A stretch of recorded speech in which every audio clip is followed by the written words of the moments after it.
Good morning. I think Joe might have started that just a little bit early this morning because the critters have been enjoying their treats so much this morning. We just had to kind of get started with that. They were all over me for their Sunday morning treats. Happy New Year, everyone. Happy New Year. Happy New Year. It's hard to believe this is 2021, finally, right? I think this is the most anticipated New Year we've had in a long time. So thank you for joining us this morning in this brand new year of our lives. Thank you guys for joining us this morning. Valentino's front and center today. Just take it easy, please. They love these little things. They're just the tiniest little treats. And they're so good, right? They're just so good. Valentina's so nice to share with Buddy Bella. That's right. That's right. So we're probably pretty close to service time, Joe. Yeah. All right. We're just going to put these away then, guys, and start our service. And that's usually your cue to go take a nap somewhere, okay? There you go. All right. That's it for treats. Okay. All right. Because I need my seat. Yep, you'll have to clear out, buddy, and give Joe your seat. And we know the drill. They know the drill, right, Bella? Good girl. Good girl. All right. Well, thank you all for joining us. It's kind of inspiring a new year, and it's a perfect time to really look ahead. Out you go, Bella. Out you go. Give Joe some room. Okay, they're all gone. I've got as my topic today, look both ways. It is a time when we kind of look both ways. We're looking for what we've learned this past year, to integrate whatever that is into our move ahead. And so as always, we want to always start with prayer. And this is a very old traditional Irish melody, I think. It's in most hymnals, I think. Goes way, way back. And it's really about inviting Could be Welsh. that higher vision, that higher vision to guide us, and inviting God to be my eyes, guide me, be thou my vision, it's called.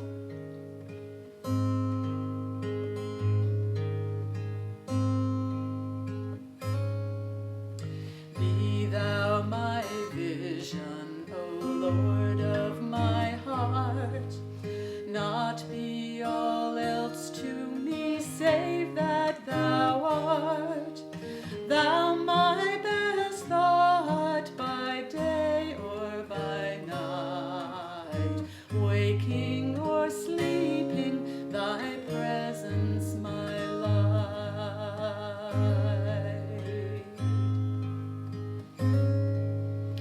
Be thou my vision, O Lord of my heart, not be all else to me save that thou art. Thou my best thought by day or by night, waking or sleeping, thy presence my light. Let's do that once again quietly. Be thou my vision, O Lord of my heart, not be all else to me save that thou art. Thou my best thought by day or by night, waking or sleeping, thy presence my light. Waking or sleeping, thy presence my light. Let's close our eyes for a moment and take that request into prayer. That God be our eyes and ears, that God lead us, guide us into this new year of our lives. We know God's will for us is always the highest, always for our greatest fulfillment, always for us to live in the greatest freedom and peace and achieve our highest potential. So we have no will apart from God's will for our lives, and we are ready to follow the direction of that inner power and presence.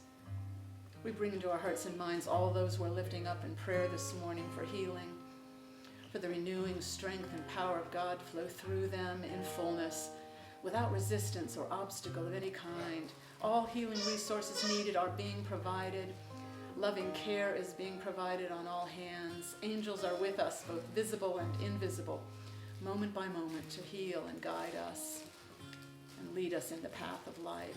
We affirm this truth for everyone in our community this morning, everyone joining us online, all those who are in our community that we are feeling our oneness with this morning, and for living beings everywhere. We are one with the living God, guiding us in the path of life, and that makes all things possible.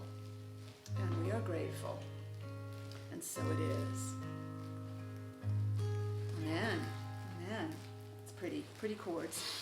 All right, let's see. I was thinking about this idea of looking back and looking ahead. I thought of this wonderful song by Janice Stanfield and Megan McDonough, both of whom visited us over the past several years, and it's called Amazing Things. And of course, I think of Carla Wright, who was our music director at the church and sang this song so beautifully.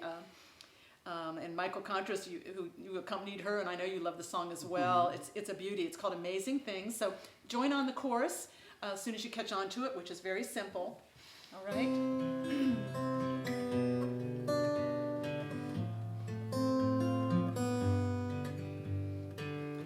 You will do amazing things with the choice each new day brings, and with every step you take, bless the progress that you make.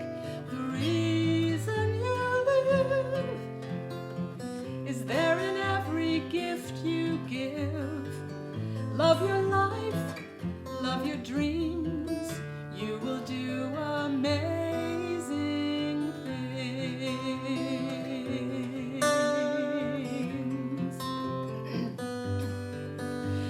Amazing, amazing. You will do amazing things. Amazing, amazing. You will do amazing things.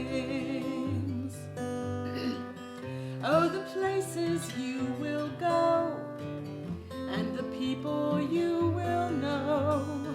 Don't worry when or where or how. You don't need to know that now. You're on the right track. No need to look ahead or back. Just enjoy what this day brings. You will do amazing things.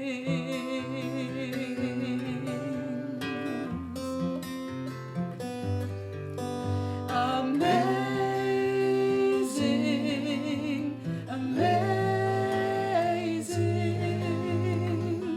You will do amazing things. Amazing, amazing. You will do amazing things.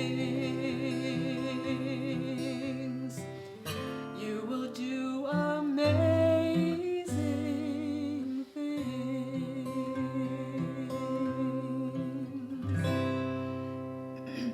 Beautiful. Very nice. Nice song. Very Nice song. Nice memories with that song. All right. Well, I want to share some ideas about this notion of looking both ways. I thought, of course, immediately of it because we think of this idea of, looking both ways. We were taught this as children, right? How to cross the street safely, how to avoid danger, mishap. Be sure to look both ways. That's good advice for heading into a new year. But I also thought of it in terms of the month we're moved into now, January. It was named for the Roman god Janus, who's represented as having two faces, looking forward and looking back, two faces. And that seems appropriate in a way. We want to look back at least enough to glean the wisdom we want from what we've experienced, what lessons we've learned. We want to bring those with us, that new wisdom, into this new year of our lives so that we don't repeat old mistakes. and so we can continue living up to our highest potential. Our goal is always to move ahead, but to do so wisely, we must also look back, do a little processing on what we've learned. And given the year we've just come through, I think there's been some serious lessons learned, I think, and it behooves us to do a little processing of that. I was thinking of looking both ways in another way too, in the sense of being both participant in our lives, but also observers of our lives. I was reading or listening to a podcast on being, one of my favorite little sources for new ideas. Krista Tippett hosts it, onbeing.org. And she had an interview with the anthropologist Mary Catherine Bateson, whose mother was actually Margaret Mead, the famous anthropologist. And Dr. Bateson was talking about how this is the anthropologist's perspective, their way of looking. They, as both participant in an experience, in a culture, but also an observer of it, looking for patterns, looking for understanding of what they're seeing. We need to do that as well, look in both those ways. Kind of widen our view a little bit, back up and widen our view of what we've been through this past year, and take the lessons from that, the wisdom, into the year ahead of us. That's an important way of looking both ways. Dr. Bateson, Margaret Mead's daughter, she believes our lives, human lives, are like an improvisation. She wrote a book called Composing a Life. It's an improvisational art, our making our way through our lives and sort of creating and recreating ourselves year by year. And I think that's a helpful way to think about it, our lives as improvisation. And she makes the point, and I think she's right, that we very often misunderstand that term, improvisation, thinking it's just sort of, kind of fly by the seat of your pants, take your chances, wing it. But in fact, improvisation is something we practice, and it's a high-level skill. She mentioned, for instance, jazz musicians who practice improvisation hour by hour intently. And that's how they come up with new things, create new rhythms and melodies, and not by continuing to repeat the same piece of music, but by letting it, build on it, and creating new things, letting it lead you to new ideas, musical ideas. I think that's very true. Joe and I were watching this interesting documentary about the wonderful musician Paul Simon. I think really all musicians do this, maybe all artists, this kind of improvisational approach. A big one for Paul Simon was he went to South Africa to record, and he brought in all these wonderful South African musicians on that CD, Graceland. And it was a very improvisational thing, and it was very significant in his evolution as an artist. He went with no agenda, no plans, no songs written, and just went to South Africa and invited in all these South African musicians he'd heard about, probably had never met any of them. There was no music to work from. Their recording sessions, they rented a studio there, and their sessions were like jam sessions. Everyone just jammed, and there's great footage of them just walking around playing and beating drums and all these wonderful sounds and rhythms coming out of it. But no particular songs, according to any pattern he'd used in the past anyway. Then he took all those recordings back to the States, and in a studio here, over a lengthy period of time, just listened and listened for patterns, listened for discoveries, and created songs, wrote lyrics, found melodies, repeated these things, and created the CD after doing all that dynamic stuff. And I thought it was really interesting. He used these hand gestures to decide, to kind of describe the way he worked creatively during that time. He said it wasn't like in the past where you kind of take what you have and try to fit it into a pattern. This is how a song goes together. Verse, chorus, verse, chorus, bridge, verse, chorus, something like that. You musicians know just what I'm talking about. He said it wasn't like this at all. It was like you kind of start somewhere and then just let it guide you outward, being very open to new ideas as you create something new. That's improvisational art, and that's how we kind of evolve. So this is how Dr. Bateson thinks of our lives. We are men and women. We improvise. We're artists of our own lives. We're kind of working with what comes to hand to us through accident, she says. Could be a pandemic, could be anything. Or through talent, or through opportunities that find us. We work with what comes to us. And we compose and recompose our lives year after year according to who we are and how we want to express ourselves and what we believe now. And we're always doing that each year, recomposing, reorchestrating our lives, even at the same time we're holding down jobs or studying or rearing kids or whatever we're doing in our lives. We're all doing that too. We're creating and recreating our lives year by year. And I think that's exciting to think about it in that way as we head into a new year.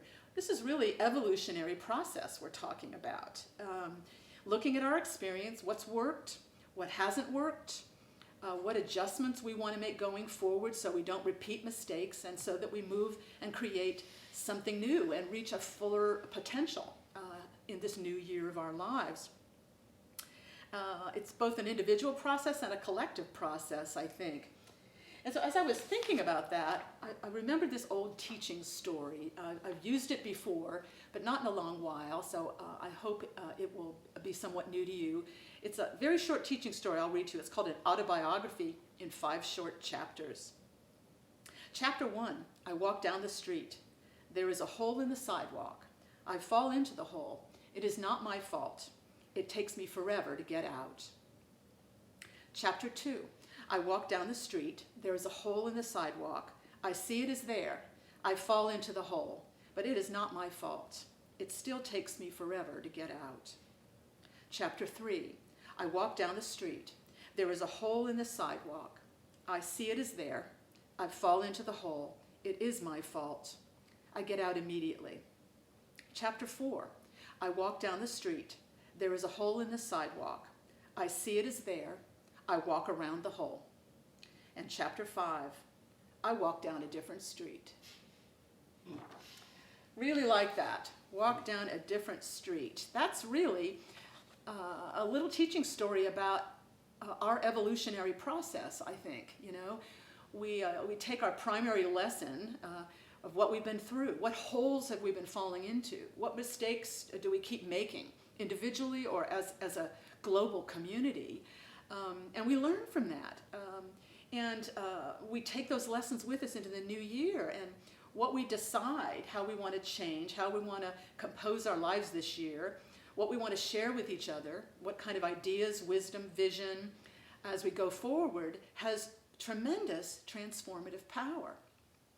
And this is the other thing I learned from Dr. Bateson, this wonderful phrase I learned from her I'd not heard, is about the tremendous power that is unleashed when a group of people share and stimulate each other's imaginations and fuel their ideas by sharing them with one another and passing them on.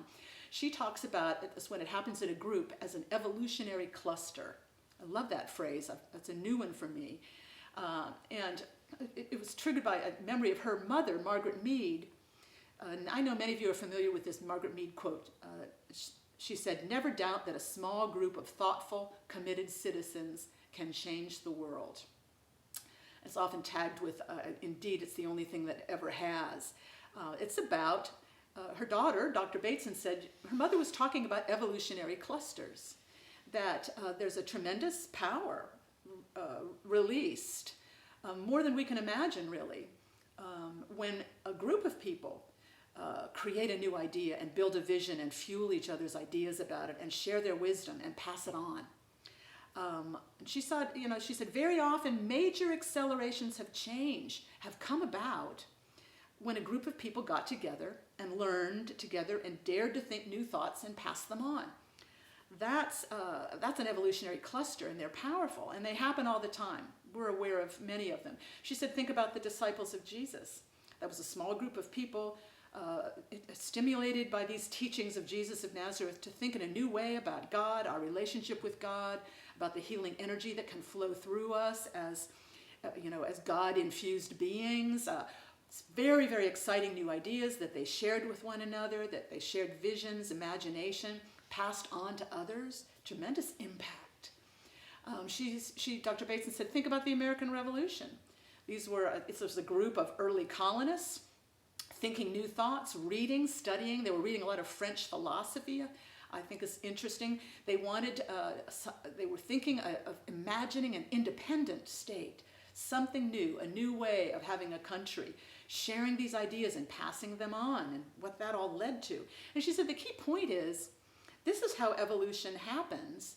And it's, the biggest growth and changes come when we are cooperative, when we share, when we recognize our interdependence, that we are all connected, we are all one, and we work together. And that's, it's different from what, in schools quite often we were taught that evolution is about competition and survival of the fittest, but not according to this kind of history that Dr. Bateson, the anthropologist, is sharing. It's about recognizing our interdependence. It's about cooperation. It's about working together, visioning together, sharing our wisdom with one another, sharing our dreams and our beliefs of what's possible, and composing and recomposing our lives in this way.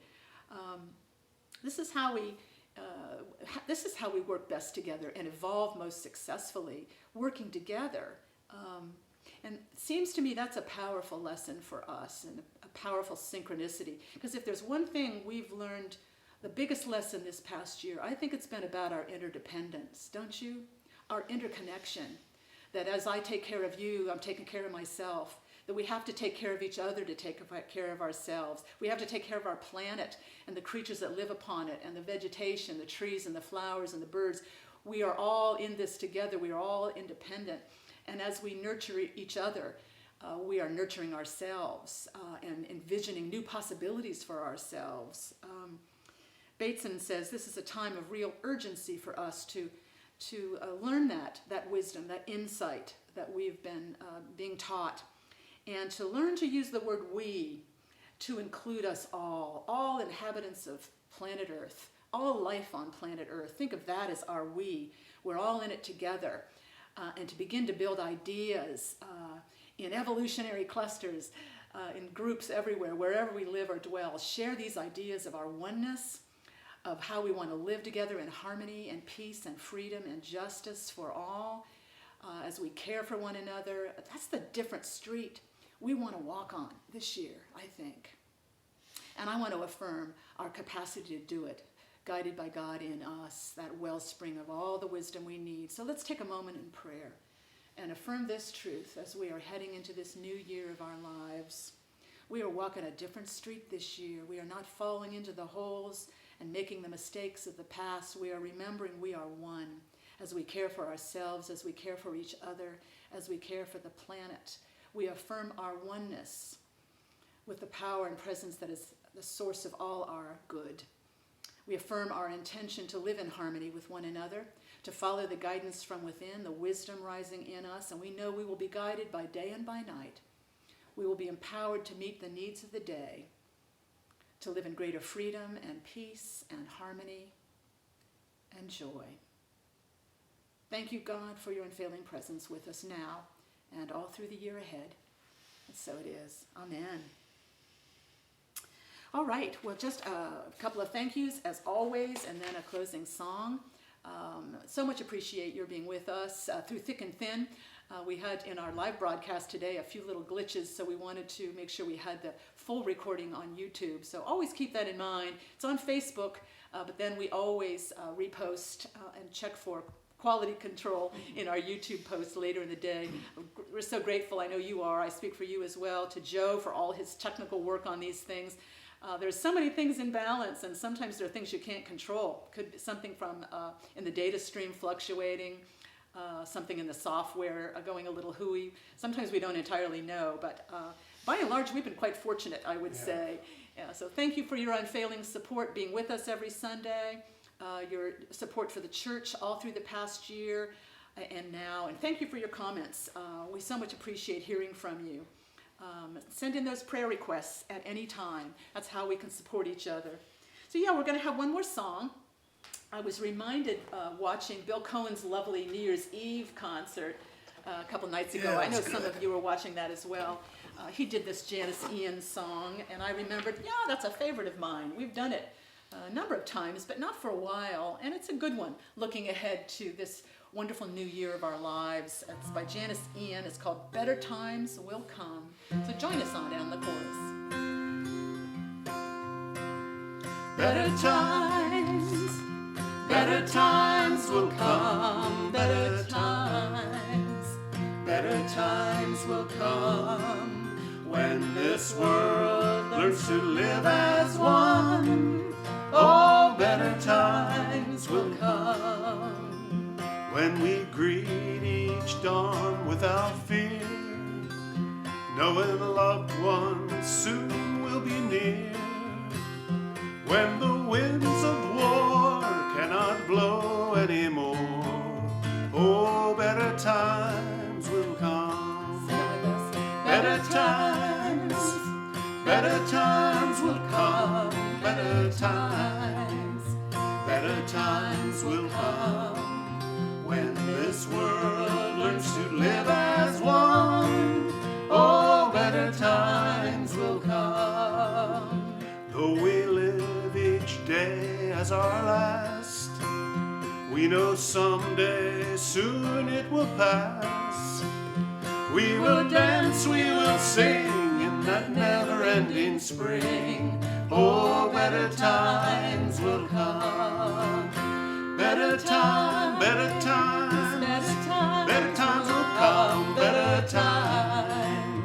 Better times will come, when this world learns to live as one. Oh, better times will come. Sing it with us.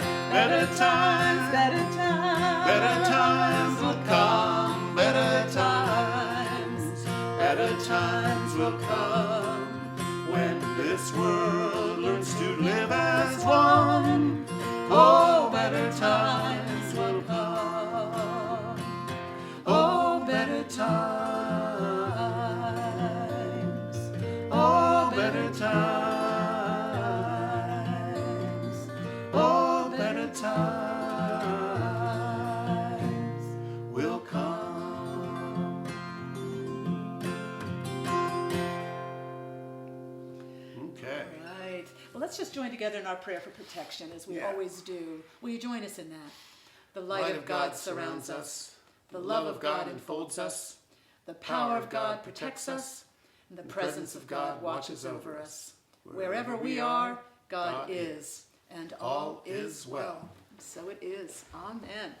Thank you so much for joining us. We so much appreciate your support all through the year. And as we head into this new year, we are connected in prayer and as a community. And we are grateful. So see you next week.